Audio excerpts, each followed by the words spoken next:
Hello everyone. Today we're going to be reading Chapter 6, Morning Tide. Morgan held her breath as the cat's fist-sized amber eyes scanned her up and down. Finally it turned and slunk back inside. Morgan tried to retreat, but Jupiter nudged her through the doorway. She looked up at him, panicked. Was it a trick? Had he saved her from the hunt of smoke and shadow, only to feed her to a giant cat? Very funny, Jupiter said to the animal's hulking backside as it led them down a long, narrow, dimly lit hallway.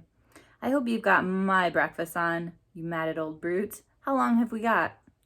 6.5 minutes, the cat called back to him. You're cutting it stupidly fine, as usual. Do take those disgusting boots off before you go walking mud across the lobby, won't you? Jupiter held one hand on Morgan's shoulder, steering her straight ahead. Gas lanterns and sconces on the walls were turned low. It was hard to see much, but the carpet looked shabby and worn, and the wallpaper peeled in places. There was a faint smell of damp. They reached a steep wooden staircase and began to climb. This is the service entrance. Ghastly, I know. Needs some fixing up, said Jupiter. And Morgan realized with a start that he was speaking to her. How did he know what she was thinking? Any messages, Fen? The cat turned to look at him as they reached a set of glossy black double doors at the top of the landing, and Morgan could have sworn it rolled its eyes. How should I know? I'm not your secretary, and I said take off those boots. With a thrust of his big gray head, the cat pushed open the door, and they stepped into the most magnificent room Morgan had ever seen. The lobby of the Hotel Deucalion was cavernous and bright, which came as a surprise after the dim, threadbare service entrance. Although as surprises go, it wasn't quite in the same league as being greeted at the door by a large talking cat. The floor was made of checkerboard, black and white marble, and from the ceiling hung an enormous rose-colored chandelier in the shape of a sailing ship, dripping with crystals and bursting with warm light.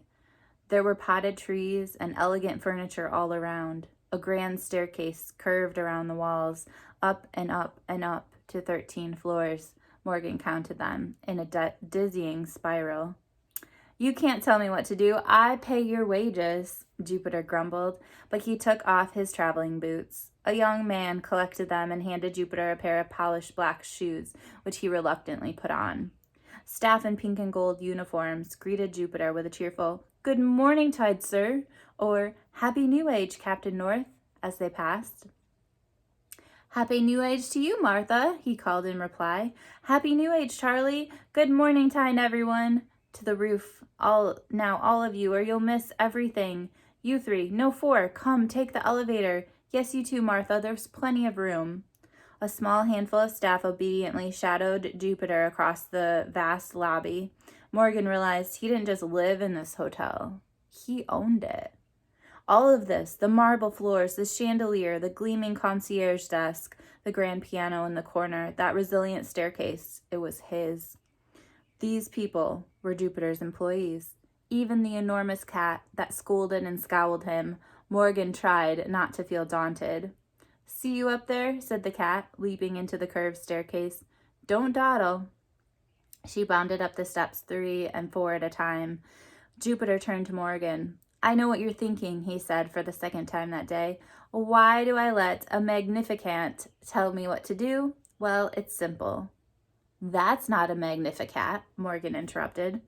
Jupiter breathed in sharply, arching his neck to watch the cat disappear up the stairs in a receding spiral. He turned to make sure it was well out of hearing distance before turning back to Morgan and whispering, "What do you mean that's not a magnificat? Of course she's a magnificat. I've seen pictures of magnificats in the newspaper, and they're nothing like that. President Wintersea has 6 of them pulling a carriage. They're black and shiny." Jupiter held up a finger to his lips to shush her, glancing anxiously up the staircase again. "And they wear studded collars and big nose rings, and they definitely don't talk." "Do not let Feenstra hear you saying that." "Feenstra? Yes," he said, indignant. "She has a name, you know. No offense, but your ideas about magnificats are wildly askew. And you best keep them to yourself if you ever want to have clean sheets around here. Fenn's head of housekeeping. Morgan stared at him. She wondered at that moment if it was wise to have traveled through a clock to a strange city and live in a hotel with a madman. How can a cat be a housekeeper? I know what you're thinking, he said again. He reached a circular elevator of gold and glass. Jupiter pressed a button that said rooftop. To be no opposable thumbs. How does she do the dusting? To be honest, I have asked myself that same question, but I'm not letting it keep me up at night, and you shouldn't either. Ah, here's Kittigree. The elevator doors opened just as an ancient but sprightly old man with snowy white hair dashed over to join them. He wore rosy tartan trousers, a gray suit jacket, and a pink handkerchief turned into his pocket, the letters HD monogrammed into them. Morgan, this is Mr. Kittigree Burns, my concierge. When you get lost in the hotel, and you will get lost, call for Kittigree. I suppose he knows this place better than I do. Any messages? I've been out of range. Jupiter ushered everyone inside the elevator before the doors whooshed shut. Kittigree handed him a stack of notes. Aye, sir, 16 from the League, 4 from the Society, and 1 from the Lord Mayor's office. Marvelous. Everything running smoothly? Right as rain, sir, right as rain, the concierge continued in a thick brogue. The gentleman from Paranormal Services came in on Thursday to see about our wee haunting on the 5th floor. I've sent the invoice to accounting. The Nevermore Transportation Authority sent a messenger yesterday. They're after your advice. Something about echoes on the Gossamer line. Oh, and someone's left 4 alpacas in the conservatory. Shall I have the front desk make an announcement? Alpacas, golly, do they seem happy enough? Chewing through the hothouse orchids as we speak. Orchids, sorry. The night can wait until after. After what, Morgan wondered. Is the room ready? It certainly is, sir. Housekeeping done, furniture polished, fresh as a daisy. The elevator climbed, lighting up the floor numbers as outside the glass walls in the foyer fell away beneath them. Morgan's stomach dropped. She pressed a hand to the glass to steady herself. Martha, the housemaid, Jupiter had greeted, had given her a reassuring smile. She was young, but capable-looking, and her mousy brown hair fastened into a neat bun, her uniform immaculately pressed. It's like that for the first few times, she whispered kindly. Her smile reached all the way to her big hazel eyes. You'll get used to it. Broils ready? Asked Jupiter, and there was a flurry of movement as the staff all held up umbrellas in response. Oh, I almost forgot. Happy birthday, Morgan. He reached over and produced a long, thin brown paper parcel somewhere from the depths of his blue overcoat, still draped over his shoulders. Morgan carefully unwrapped the paper to find a black oilskin umbrella with a silver filigree handle. The tip was a little bird carved from opal. Morgan ran her fingers over the iridescent wings, feeling utterly lost for words. She'd never seen anything so lovely. Attached to the handle was a string with a little note. You'll need this. J.N. Thank you, Morgan stammered, a lump forming in her throat. Nobody's ever... But before she could finish, the elevator doors opened to a great roar of celebratory noise, as Morgan felt as if she'd been thrust into the eye of a colorful hurricane. The wide open-air rooftop swarmed with hundreds of party guests, shrieking and giggling, dancing wildly, their euphoric faces lit by rows of burning torches and festoon lights. A huge dragon puppet danced among them, carried by dozens of people underneath. Costume acrobats twirled and somersaulted on scarily high platforms. Above their heads spun glittering mosaic mirror balls suspended seemingly by magic, spraying kaleidoscope light everywhere. Morgan looked. An older boy laughed as he ran past her, chasing after the dancing dragon. In the far center of everything was a frothing pink champagne fountain and bandstand where a group of white-jacketed musicians often played swing music. One of them appeared to be a large, bright green lizard in the upright base, but Morgan thought perhaps she was hallucinating due to exhaustion.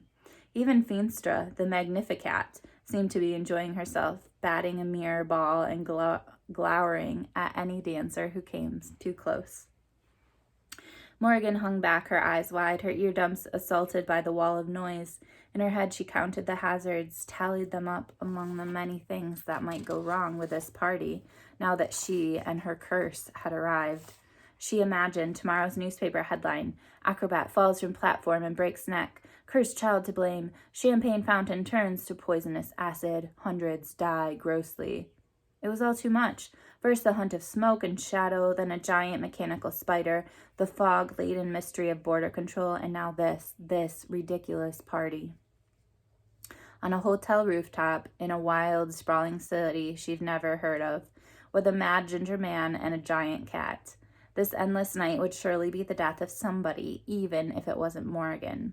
Jupiter, someone shouted. Look, it's Jupiter North, he's here. With a squeak of surprised saxophone, the music came to an abrupt end. An excited tremor ran through the party. Toast, one woman called out. Others echoed her, applauding and whistling, stamping their feet. Morgan watched captivated as hundreds of shining faces all turned to him like sunflowers to the sun. A toast to the new age, Captain North. Jupiter leapt to the bandstand and held up one hand, reaching out to swipe a champagne flute from the waiter's tray. With the other, the party fell silent. Friends, honored guests, and my dear Deucalion family. His voice rang out clearly in the crisp early morning air. We have danced, we have dined, we have drunk our fill. We have bid a tender and triumphant farewell to the olden age, and now we must step boldly into the new. May it be a good and happy one. May it bring unexpected adventures. To unexpected adventures, the party guests echoed, as one downing their pink champagne. Jupiter grinned straight at Morgan through the crowd. She smiled back, holding her umbrella tight. Everything about this night was an unexpected adventure. Now, if you have the courage, I invite you to join me in the Deucalion's time-honored morning-tide tradition. He pointed off to the east. Far from the horizon, a shimmering line of golden light was beginning to show. Put out the torches. Dawn has come, and we will see ourselves by its light. One by one, the torches were extinguished. The festoon lights flickered out, and Jupiter beckoned Morgan over, and she followed him to the edge of the rooftop. Nevermore stretched out for miles in any direction. Morgan imagined she was on a ship, sailing in an ocean of buildings and streets and people and life. A thrill crept around her neck, leaving a trail of goose flesh. I'm alive, she thought. And the idea was so absurd, so wonderful, that a laugh spilled from her mouth, cutting through the quiet. Morgan didn't care. She felt expansive, bursting with a new joy and temerity that could only come from having cheated death. It's a new age, she thought with disbelief, and I'm alive. A woman to Morgan's left climbed up to the balustrade.